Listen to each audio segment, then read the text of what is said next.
Marcus Ambrose has gone way early. Does Marcus know something the others don't, or Very the other way around? With it. Crowd's giving him a big cheer. There's the green flag. You don't get your leg slapped for that, do you, Neil? Well, I don't know. There's been a fair bit of leg slapping going on this weekend, so who knows? Yeah, I'm not really sure what happened there. That was a bit bizarre. I don't think Marcus is really sure what happened there. Oh, dear. Somebody in the crowd had a green T-shirt and they turned and he flinched and off he went. He's keen to get on with it. Marcus Ambrose has not won a race, I should say, of the Shell Championship Series. He's certainly won a round, and he's taken a few pole positions and fastest laps. No doubt about his speed, but he really wants to bag a race win. Could this be it at Pukekohe? Same circumstances apply in race 2 as in race 1. Compulsory pit stop for tyres, race between laps 2 and 26. This is how they'll line up, of course, the finishing positions from race 1. Murphy, Ambrose, Scaife, Brad Jones. Starting from 4th, I don't think so. I think Brad's going to be a little further back than that. Ingle, Longhurst, Tander and Kelly. Some real stunning drives. Garth Tander was one of them. Of course, Jason Richards will be starting out of 4th for Team Kiwi as a result of that 4th place finish yesterday. If you look down your Shell Helix starting grid, those yellow boxes show you where they qualified, so you get an idea of how they're performing throughout the weekend. For example, Radicic qualified 12th, finished 17th yesterday, so he'll start from 17th today. There's Brad Jones in his correct position, a little further back in 24th, and all the way back to position 30, and Glenn Seaton, the 2 FTR Fords, starting from the final 2 positions on the grid. That's going to be tough work, Neil Crompton, from 29 and 30. Very difficult task for those guys, but we saw a race yesterday that was turned upside down by weather, so I mean, you know, anything's possible.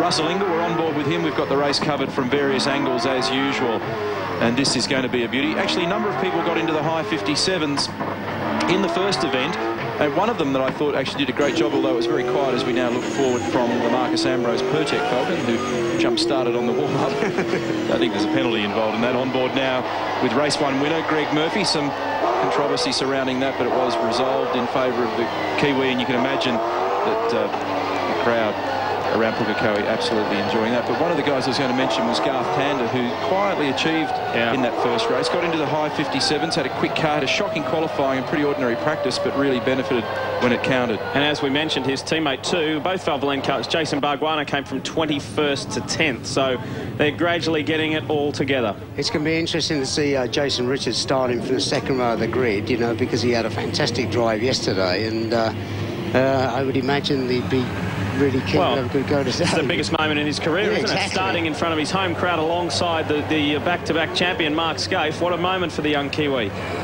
Yeah, a few team managers got raps on this young guy, only 25 years of age, but in his first V8 Supercar season in a car that's certainly not state-of-the-art in terms of its technology or development. They haven't had any development in this car at all during the year. To be up 4th on the grid at this level of competition is fantastic. Stunning in the rain, really very, very quick. There was a test day at Calder prior to the championship round out there, and I went over the back and had a look. Clearly it wasn't the best car, but by gee, he was driving it well. Could be a big star of the future, Jason Richards. Craig Lowndes has not had the best weekend so far, and it should be a thrilling run off the line in race 2. Lowndes is coming from 24th. His old teammate Greg Murphy from Poland. Look at the Kmart Commodore. Streak from the line. Murphy gets the best run into the turn 1 sweeper. Ambrose holds second. Scaife third. Richards was there. There's jostling going on at the back. Very important to stay out of trouble early. We saw that Holden hairpin melee in race 1. It's tight through the Boost Mobile S's, and now they get to stretch their legs up the back straight.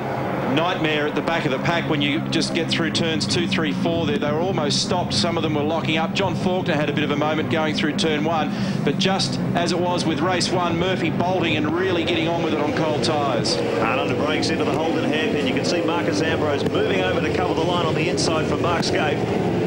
So he holds second place too. Scaife in third. So they come out of here, shot from the back of the Pertec Ford through this daunting part of the racetrack. 6 and 7.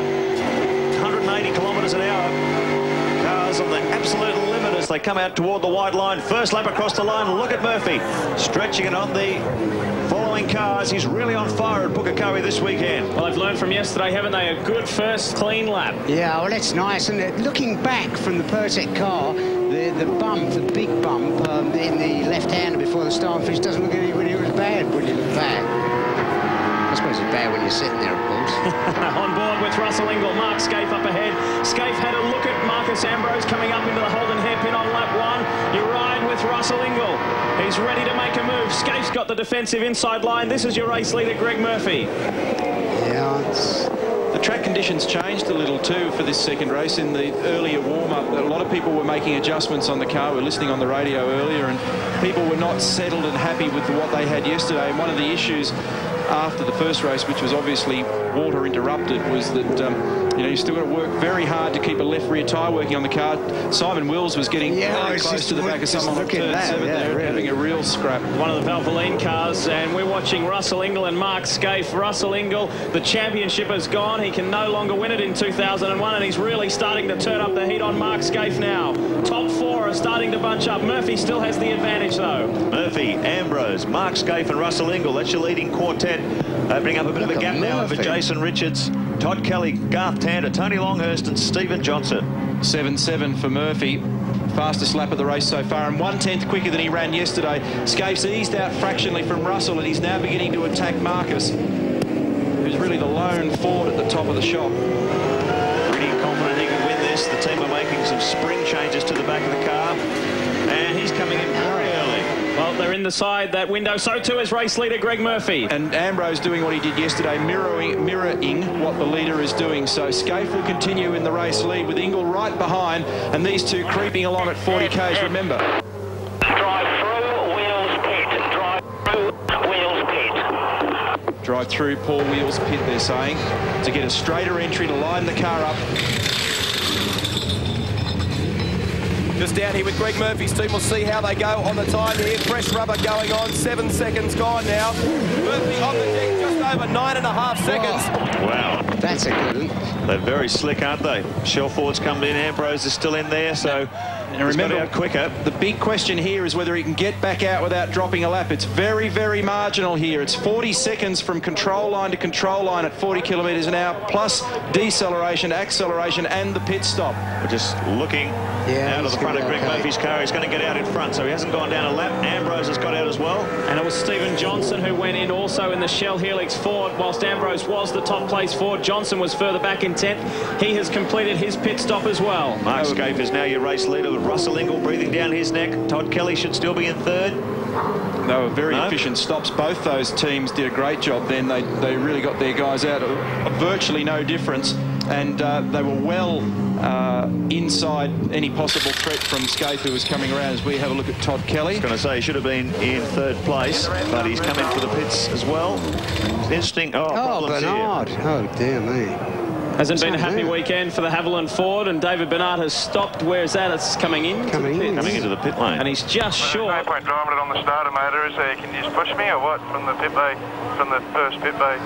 It's obviously cut out. There's nothing we can do. The only way you can get here is It sounds like, guys, that he radioed in a few moments ago, just before the transmission you're currently hearing, to say that there is a miss that has developed in the car. They're not sure what the cause is right now. It's the miss has developed into a nothing engine by the seams of it. So whilst one of the Stone Brothers Fords is right in contention for this race, the second one is going nowhere. David Bernard. It's going to be interesting. From race 2.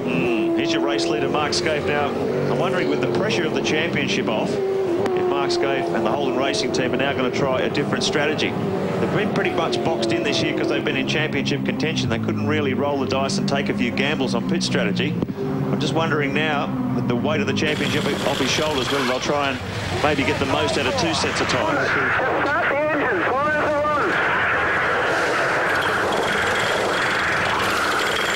one. Larry Perkins, the first of the Castrol Holdens to come in.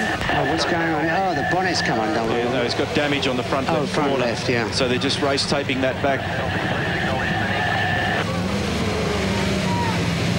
Crew working feverishly with the race tape. They're pretty sure that everything's buttoned in there. Larry gets back into the action. That will have hurt him a lot.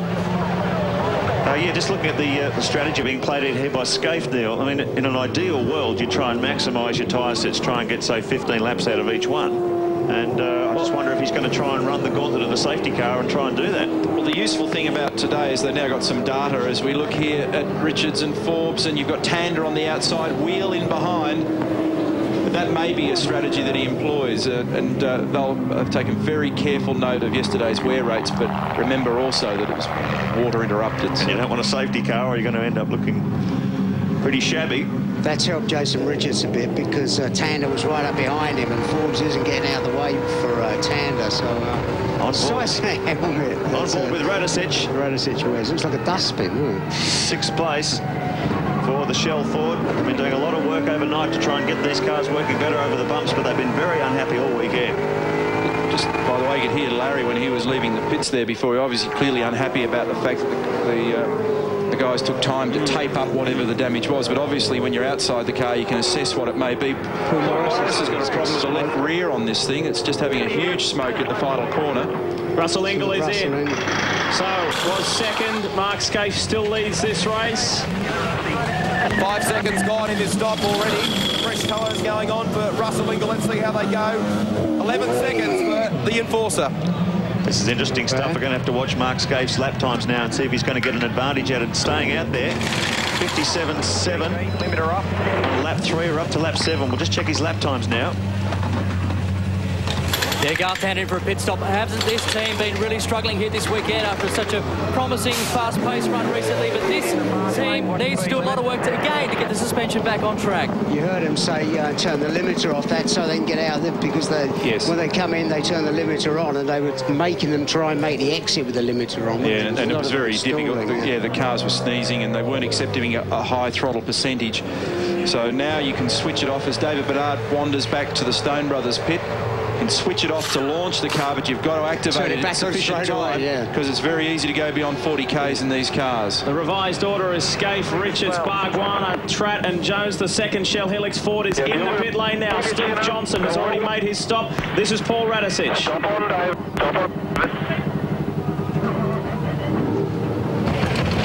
Comes Craig Lowndes, car 00.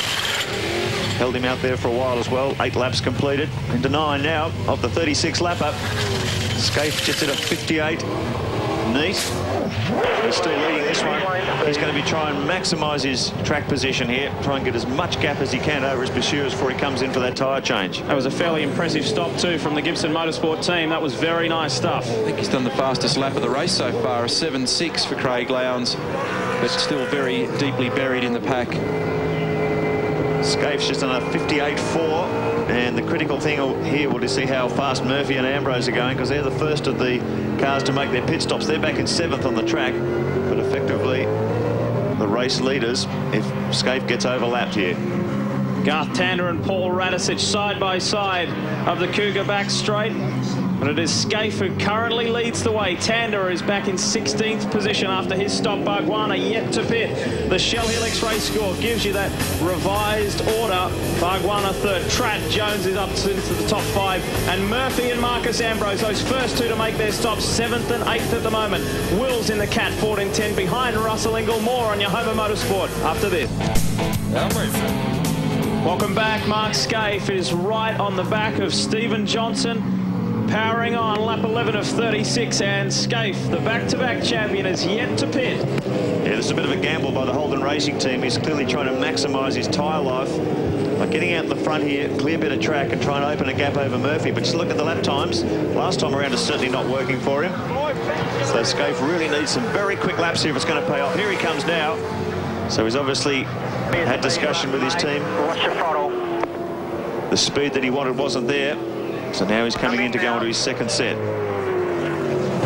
Bargwanna has had his service and is on his way. It's a critical stop for Mark Scaife. Pressure on as far as the pit stop. No pressure on anymore on Scaife as far as the championship is concerned. 2000 and 2001 Shell Series champ. Greg Murphy is up to 3rd now on the track. It's going to be interesting to watch the overlap. Yeah, this is going to have to be slick if he's to maintain that advantage. Takes 40 seconds to go down pit lane, 10 to do this stop, roughly. That's what we're looking for. That's equal 50 seconds. It's almost a lap. You make a mistake here, and it's easily, you can go a lap down. Okay, this is the critical time. We're watching for Greg Murphy. See if we get an overlap here. Murphy's coming this is going to be close. Now, and you can see there's your race leader. He's got him. And Ambrose has as well. And Ambrose, yeah. Scaife back to full speed. Maybe, I don't think Marcus has got yes. Oh, yes, he has, just. So Scaife drops back to third. He's on cold tyres. Ambrose is on hot ones. So, interesting strategy by the Holden Racing team. Not to pit when the race leader came in, but they've pretty much ended up with the same result. Top 3 in the race and top 3 from yesterday's race 1. Scaife now begins the chase after Marcus Ambrose. But what about Greg Murphy's form this weekend? Fastest in qualifying.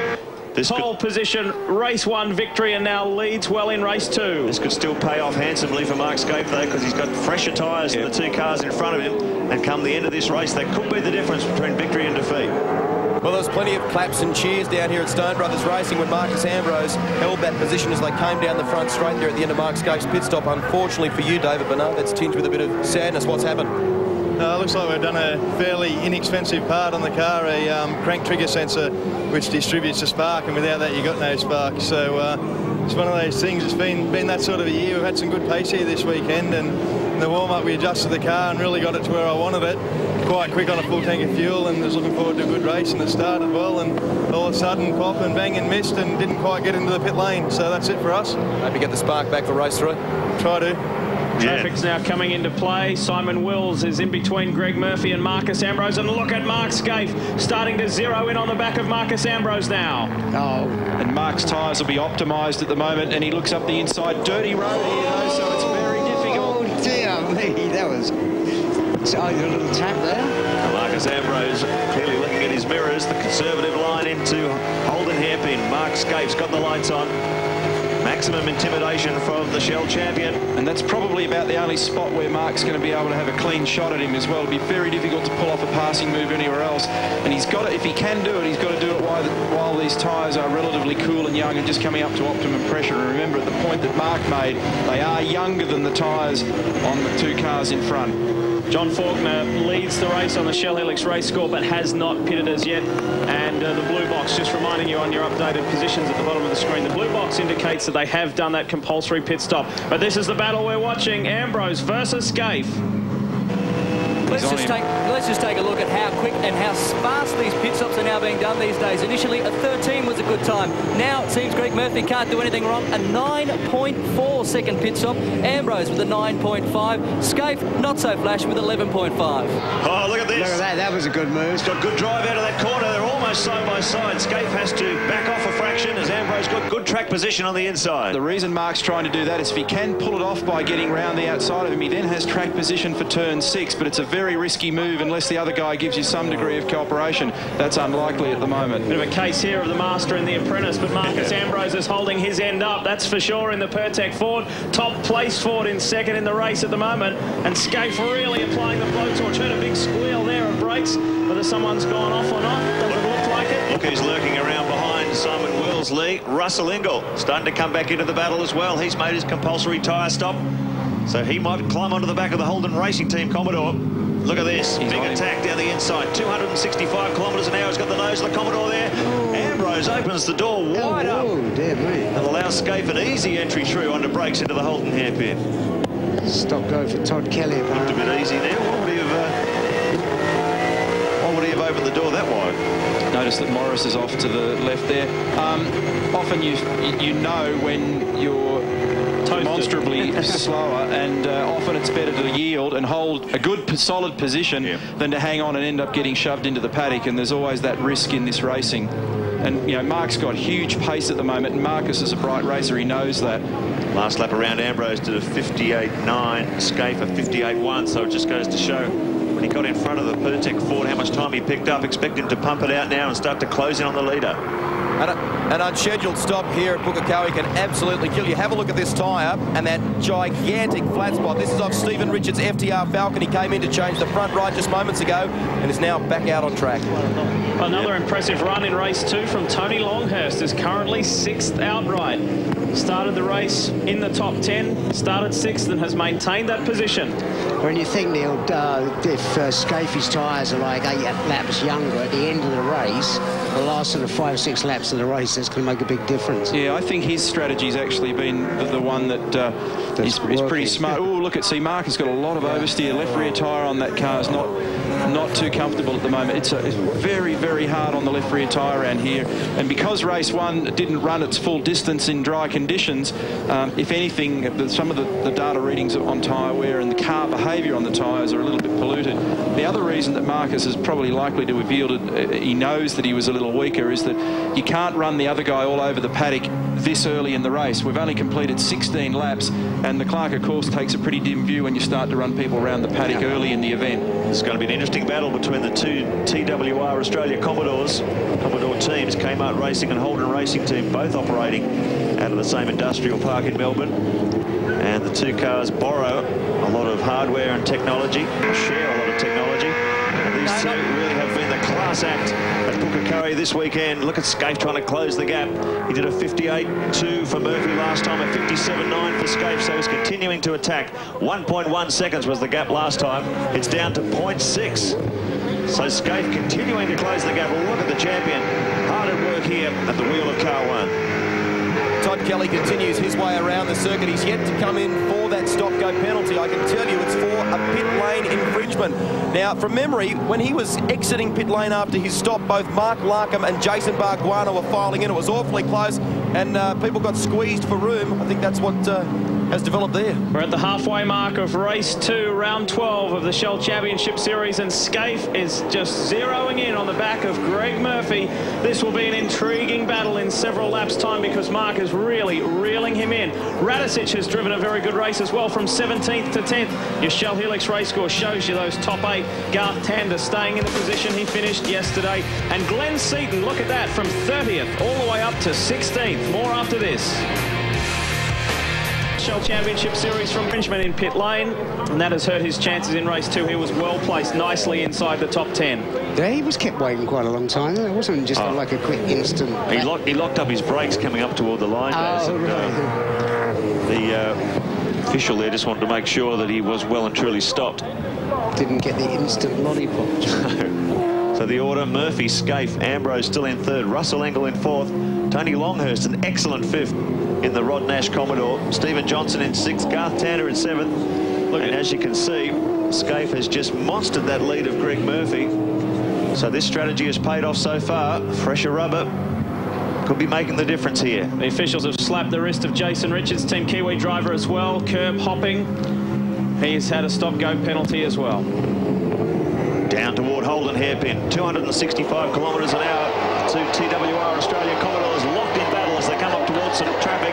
Speaking of locking up, you can see Scaife's right front wheel just locked momentarily there as the car gets weighted over to the left side. So you can see he's absolutely on the limit, using everything he's got to try and close the gap to Greg Murphy. It's been very effective so far. Murphy has his mirrors full as they come onto the straight once again.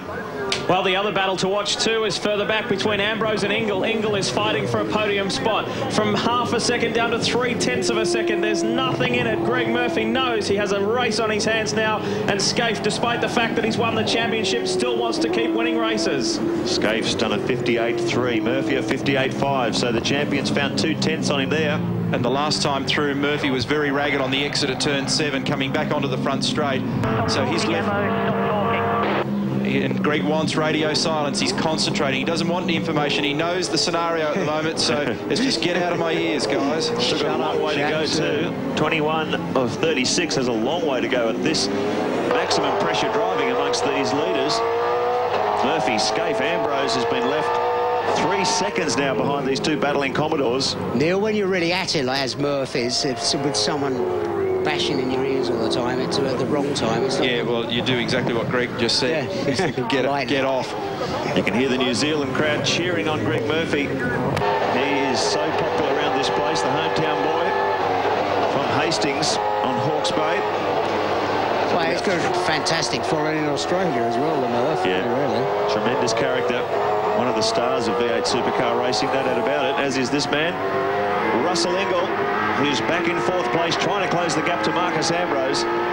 He's about 13 seconds behind the battle for the lead. Someone we haven't spoken about yet in this race is the Data Ford of Rodney Forbes. He's running in 11th outright. That's quite a good performance. Just ahead of Paul Wheel, Jason Bargwanna, Seaton and Jones in the top 15. But this is where the action's at. And what about Tony Longhurst? I mean, that's an amazing drive. Up to 5th in the Rod Nash Racing Commodore. Really on a high after that victory with Scaife at the V8 Supercar 1000 at Mount Panorama. It certainly translated to New Zealand. An excellent stop by the Rod Nash team. Longhurst in 5th. At the start of race 1, there were some real concerns from some teams as to whether they would have enough rubber to go 3 races because of the excessive wheel spin out of these slow corners and coming onto the straight. Now, we've had a look at the tyre rubber now, and because of yesterday, or the race 1 was wet, there is now enough rubber to go on. There's no reason for any of these teams to hold back. It's a sprint right through today's races. 7 Holdens, 3 Fords in the top 10, and it's Holden up front. Murphy versus Scaife. And it's an intriguing battle. Someone who has made an enormous amount of ground in this second race as well as Craig Lowndes from 24th. We imagine he's around about 10th, and I say we imagine because he's having transponder problems and it's not showing up on our timing monitor here, but our statistician Nigel Greenway's checking it out the mirror, out of the window of the commentary box. We suspect he's around that 10th position. So if that's right, Lowndes has made up something like 14 places. Replay here down at Holden Hairpin. Jason Bright tacking under brakes the Shell Ford. And nice clean move too. That was for 6th. Stephen Johnson goes down a peg. I don't think Jason can afford to have his legs slapped anymore. Fantastic battle this. It's been on since that compulsory tyre change. Scaife coming blasting out of the pits, closing the gap to Murphy, but now he's actually hit a bit of a brick wall because Murphy's responded. So they're just trading the lap times, lap after lap. Murphy and Scaife just looking for the slightest error. This is real performance driving here. 2/3 race distance now, and they're starting to settle into their positions. But the pressure will not be relieved on Greg Murphy. Scaife is going to take it all the way to lap 36, that's for sure. And I just wonder, that strategy for Holden Racing Team by getting Scaife to come in 8 laps later than Murphy, whether that slightly fresher rubber, Neil, will make the difference toward the end of the race. By now, they'll probably not have an awful lot of difference between them. There's certainly a point in the life of the tyre early on where you probably got an advantage. It looks to me like Mark has a tiny advantage at the moment, but not the one that he enjoyed when he initially went out. Murph's maybe got enough here at the moment because you know, the old motor racing cliche, it's all right to catch, but he has to be able to figure out a way to get by. And I don't reckon that in front of 30-odd thousand locals who are screaming his name, Murph's going to just say, no, look after you, I'd love you to have the corner. Yeah, should be an interesting finish. Both lights on as they weave their way through the slower traffic. The Kmart Racing team have got their fingers crossed down here at the moment. I said, has Greg radioed in any problems with that left rear tyre? The word was, not yet, let's hope so. Great performance in race 2 by the Rat, Paul Radicic, one of 7 Kiwis at this weekend's 12th round of the championship. And Radicic has come, here he is, from 17th to 9th. And if anyone knows this Pukekohe circuit, Paul certainly does. He's pushing up hard on the back. That's Garth Tander immediately in front. Tander's had an improved round as well after qualifying high teens. He's broken into the top 10 and maintained that position. Yeah, it looks like Russell's dropped back a bit from Ambrose now. He was, what was he, 0.2 seconds slower that lap. Yeah, it's good to see the Shell Fords a bit better. They must have done their homework overnight. Certainly a bit more competitive today than they were yesterday. Radicic finished up 18th, but he's obviously got good speed and good pit strategy to climb his way into the top 10. Great shot here from the front of Paul Radicic's Shell. 18 Ford right down on the road surface as he tries to close and pass Garth Tander. Stephen Johnson just ahead of him. Jason Bright in the top 6. certainly doesn't look like the Murph's struggling to stay in front of Mark Scaife now, does it? No, he's edged that gap out 3 4/10 of a second. We've got 10 laps remaining here at Pukekohe. The first time an international event has counted towards the Shell Championship Series. And if you've just joined us, whether on Network 10 or TV1 or Speed Vision, wherever you're watching the telecast, the championship is over. Scaife has won it. He is back-to-back champions, but there's still plenty of racing to go in 2001. The other thing that's likely to have happened here is that Mark has probably had to use a little bit more of the car, a little bit more of the tyre than he would have liked to when he had that cooler tyre, younger tyre opportunity. And, you know, he had a few shots at it, but couldn't quite get there. And that probably tends to hurt you a little bit later on as well. Anthony Tratt there, right in the middle of the main mix. Murphy leads the way. That's just Shell Helix race score. Ambrose has been able to maintain that third position, and Tony Longhurst has worked his way forward to fifth. That's impressive stuff. Paul Radisich and Stephen Ellery round out the top 10. Wheels just biting at the back of those guys. Rodney Forbes, Glenn Seaton, Brad Jones and Mark Larkin. The competitors a little further back. Simon Wills is doing it tough in 22nd.